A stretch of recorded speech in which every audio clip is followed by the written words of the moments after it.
Futebol Ilimitado, o pessoal tava pedindo para eu falar, eu vou falar hoje, viu? Vou falar hoje sobre Holanda, seleção holandesa, o que eu tenho achado de seleção holandesa na Copa do Mundo até aqui. Muita gente preocupada com a seleção, a possibilidade da seleção brasileira que daqui a pouquinho, né? Eu tô gravando esse vídeo às 5h30 da tarde, hoje 7 da noite de Brasília. Um pouco depois desse vídeo está no ar, enfrenta a seleção da Escócia, o término da fase de grupos da Copa do Mundo, pelo grupo C. O Brasil, com uma possibilidade remota, mas uma possibilidade existente de enfrentar a Holanda. Eu não vou fazer esse vídeo só focando na seleção brasileira, óbvio. Vou falar focando no geral, em vários aspectos. A Holanda nesse momento está enfrentando o Marrocos, da maneira com a qual está posicionada a tabela. Mas eu quero falar de Holanda, porque antes da Copa do Mundo a gente fez uma live, eu e o Sidney aqui, e havia um questionamento sobre qual patamar estava a Holanda para essa Copa do Mundo. A gente colocou no mesmo patamar da seleção brasileira. É claro que o tempo de trabalho de Ronald Koeman, ele gera um certo efeito. A seleção chega até um pouco mais entrosada nessa época. O Summerville mesmo, que foi uma aposta do Koeman para essa Copa do Mundo, já tem 2 gols marcados. Um garoto, né, um jogador menino, que ele é tido como promessa, né, do futebol holandês. Atualmente o futebol holandês tem mais feito promessas para outros países do que para a Holanda em si. Então muitas dessas promessas holandesas acabam sendo geradas em outros países, como o caso Inglaterra, França e por aí vai. O RB Leipzig revela muito jogador holandês. Então tem essa perspectiva interna, se era o caso de levar, se era uma boa levar o Summerville pela primeira vez para a seleção justo na Copa do Mundo. E se mostrou um acerto interessante, dando um aumento, né, uma largada no que é o atual elenco, o atual momento de elenco da seleção holandesa, que mais tem revelado bons zagueiros, Van Hecke, Van de Ven, os outros mais antigos aqui, Van Dijk, enfim, jogadores de mais qualidade no setor defensivo do que propriamente atacantes. Eu tenho o Leng como meu favorito, e ele nem sequer é titular da seleção, né? Briga ali com posição com o Gakpo, e fica realmente mais difícil para o jovem jogador, o Leng, ser titular da Laranja. O caso do Depay, muito corintiano falar, por que o Depay não é titular? O Depay, ele não é titular da Holanda, não pela falta de qualidade técnica, mas sim pela debilidade física. Ele chegou sim de uma lesão, vem de uma lesão recentemente, já no Corinthians, mas o Depay não entrega, ele e o Weghorst não entregam o que a seleção holandesa mais precisa, que é atacantes que marquem alto, atacantes que tenham físico para atrapalhar a saída de bola dos adversários. É uma tendência mundial, eu sei que parece mais do mesmo, mas no 4-3-3 montado pelo Ronald Koeman, que você pode entender como um 4-2-1-3, porque o Reinders ele atua um pouco mais à frente do Gravenberch, e do outro volante, enfim, que muda muito também, o outro volante que joga na disputa ali com o Gravenberch na camisa 5, digamos assim.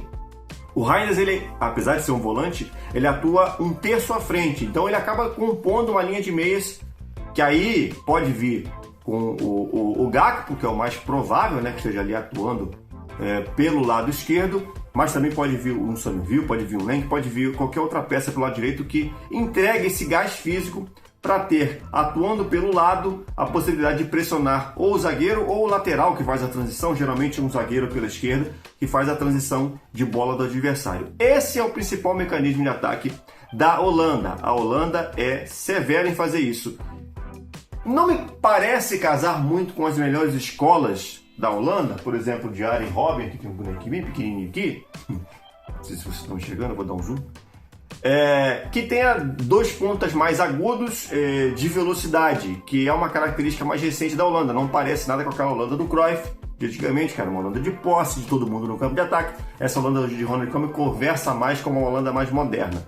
A Holanda da perda de posse e da marcação alta. A perda de posse, quando digo quando perde a bola, sempre vem alguém para pressionar o portador da bola do time adversário, até para evitar que ele fique mais próximo do ataque, né? Os jogadores de meio para frente, os atacantes, né, vão lá na frente apertar a defesa adversária. Isso já está acontecendo nessa Copa, aconteceu contra o Japão. O Japão conseguiu ainda buscar um empate, e contra a Suécia, um time abaixo tecnicamente, o time da Suécia, acabou que a Holanda fez a festa, enfim, fez 5-1, inclusive limou o saldo, bom saldo que a Suécia havia construído na primeira rodada diante da Tunísia. E aí, né, uma questão muito normal, e sem pensar um time da Holanda que seja híbrido, que os jogadores façam peças, mais de uma peça. Acabei de falar de um, né? Eu falei aqui do próprio Reinders, que faz o papel de meia, mas o Gravenberch também é um volante que ataca muito, rouba a bola, se posiciona no ataque com muita velocidade, dando essa opção de entrar na área do tal box-to-box. A Holanda é um time que muda muito, né? Muda muito de um jogo para o outro, às vezes atua com o Van de Ven como lateral pela esquerda, apesar dele ser um zagueirão mesmo, porque ele é pesado, né? O Van de Ven é um cara pesado. Às vezes se articula para jogar de outras maneiras, enfim, os jogadores da Holanda geralmente fazem mais de uma função. Tem o Dumfries também, que é ala na Inter de Milão, na seleção holandesa volta para ser lateral.